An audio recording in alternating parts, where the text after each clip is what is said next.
Hi, Misha here, and just put out a video on the main Mishaco channel about Benelli shotguns. We were out shooting both of these. Got the M2 police or tactical, whatever you will, and the M4LE or M1014, whatever you will. We were shooting these. Kind of the point of that video was, well, I just kind of wanted to shoot them, but also customers often ask me which they should buy, so they kind of go over the features, pros and cons of each, and all that.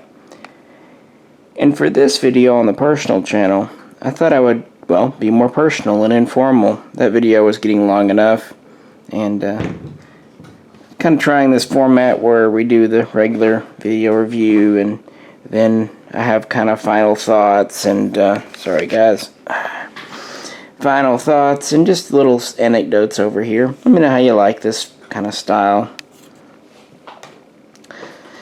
Well, you know, the Benelli. I've had a decent amount of experience with these. In the 80s and 90s, this is a pretty kind of the top of the line shotgun. At least the M1, the Super 90 was. And I picked my first one up with my friend from back in college. We called him Speedy because he was, well, let's just say never in a hurry to get anywhere. Kind of one of those ease around people. Anyway, they had a used M1 tactical in the store. Great. This store always had good deals on used guns, but they were always in mint condition. It looked a lot like this here. Of course, it was the M1, not the M2, but it had the pistol grip stock, ghost ring sights, and it came at that time with the +2. This is the +4 tube. So it had the 5-shot tube, 18-inch barrel. It was used, I'm thinking, around $800. And that was right when the M4 had come out, and they had a brand new M4 on the shelf for $1,300. At that time, Benelli was marketing them as the XM1014, which looked like this, and it was meant to look like the U.S. military version. But since we were in the middle of the assault weapons ban, the stock on it was not functional. What they essentially did, they didn't notch the stock for the adjusting positions and anything, so you couldn't collapse it in. You could actually remove the stock from the tube, I remember, and you could rotate it for some reason, side to side, but you could not collapse it in. So it was dummy.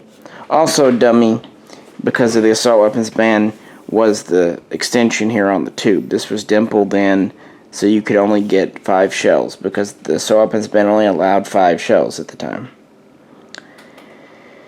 So yeah, that was probably 2003-ish. So I could have picked up a new, but slightly neutered XM1014.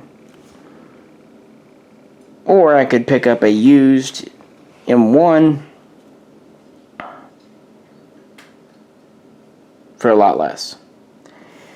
Really wanted the XM, but I was a college student.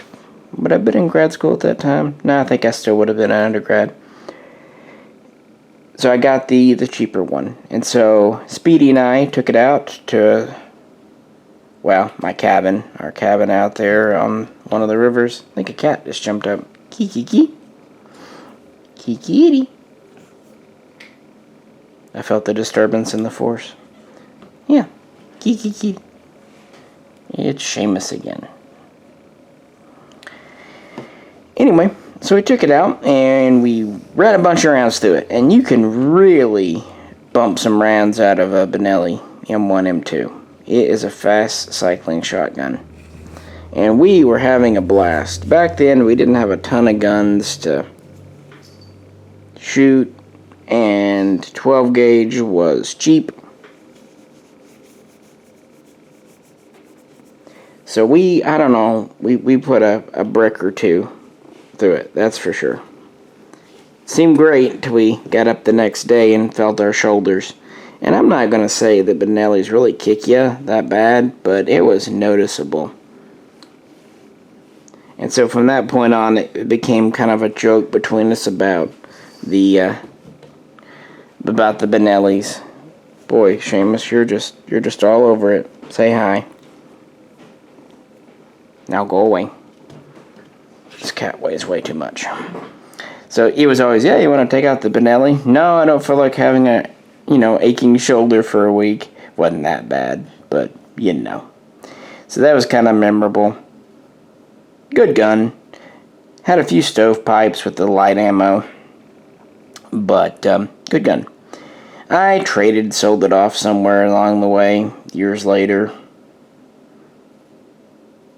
But I never stopped wanting an M4. Ever, ever, ever. And I probably bugged the shop. I'd call them about once a year and price them. And then when the assault weapons ban came off in late 2004, I was waiting for them to get an unneutered version in. And they never really did. The way Benelli works, they have one dealer per county or region. So this was the only place to buy brand new factory Benellis in town. And they were a good shop. They're still in business, although they've changed hands a couple of times. But they just never really got the one in. And of course the price went from $1,300 to $14 to $15 to $16. Just kept going up and up over the years. And I went to grad school, which I thought I was broke as an undergrad. Not even close. I was really broke as a grad student. So from like 04 through 06, 07, no way in hell I could afford it. Then I was overseas, came back in 09, got married. Need I say more about money there? Then I was my own FFL. And then finally in 2011, for whatever reason, Benelli was doing a mail-in rebate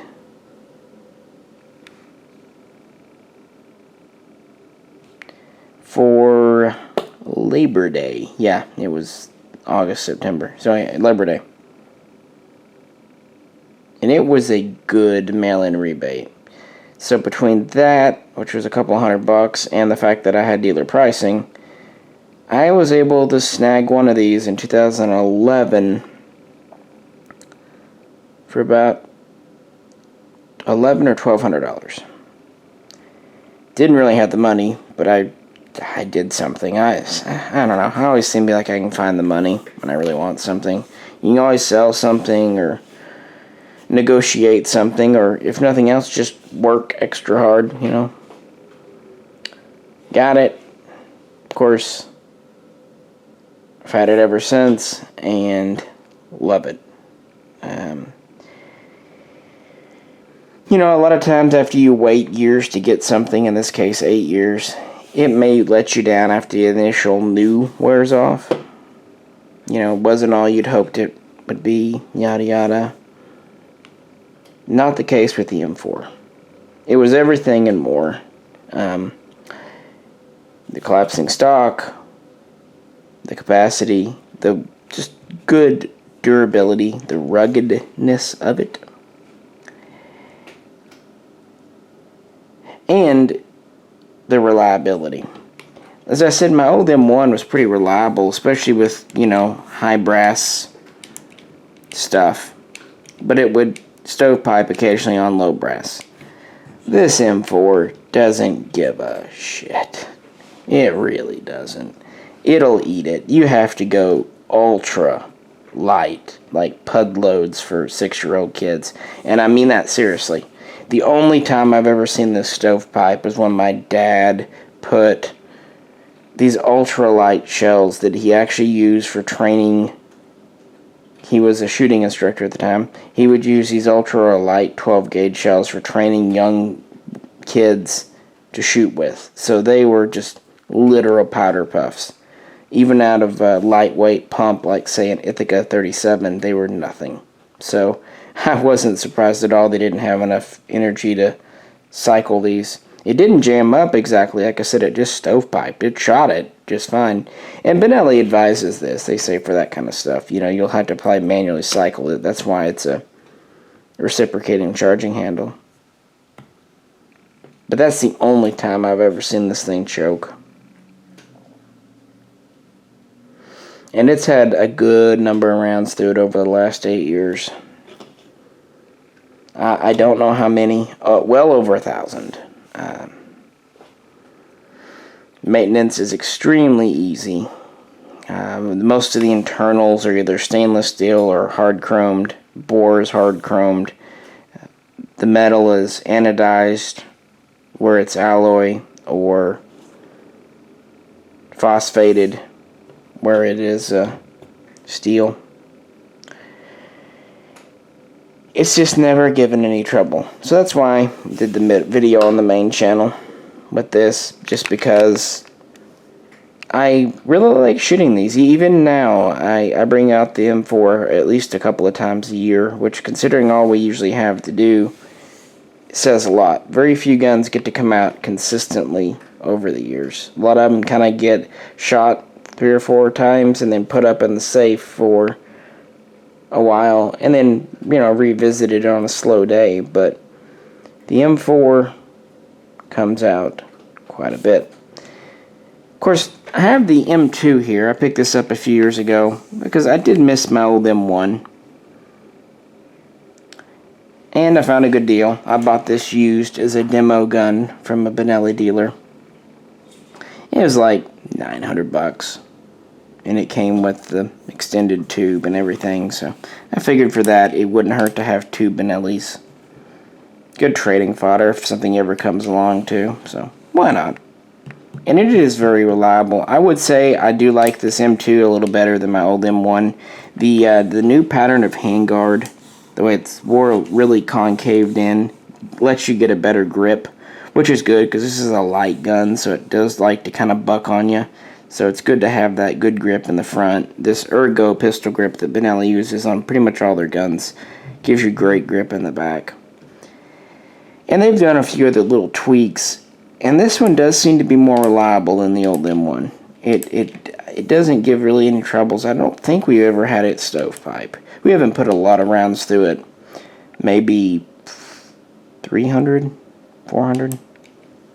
That's probably about it. But it's ran really well.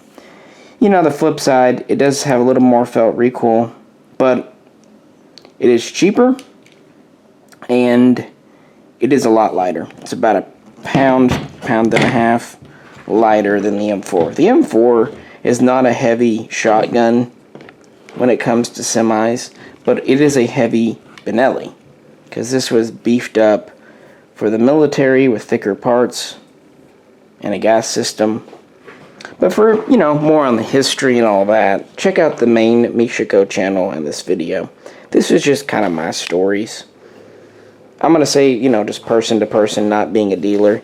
If you really want a Benelli M4, get one. If you can afford it, you're not going to be disappointed. I just about bet you. Alrighty, folks, that's enough, I do believe. Appreciate you tuning in. If you could, like, share, and subscribe. This is Misha, and I'll catch you very soon next time.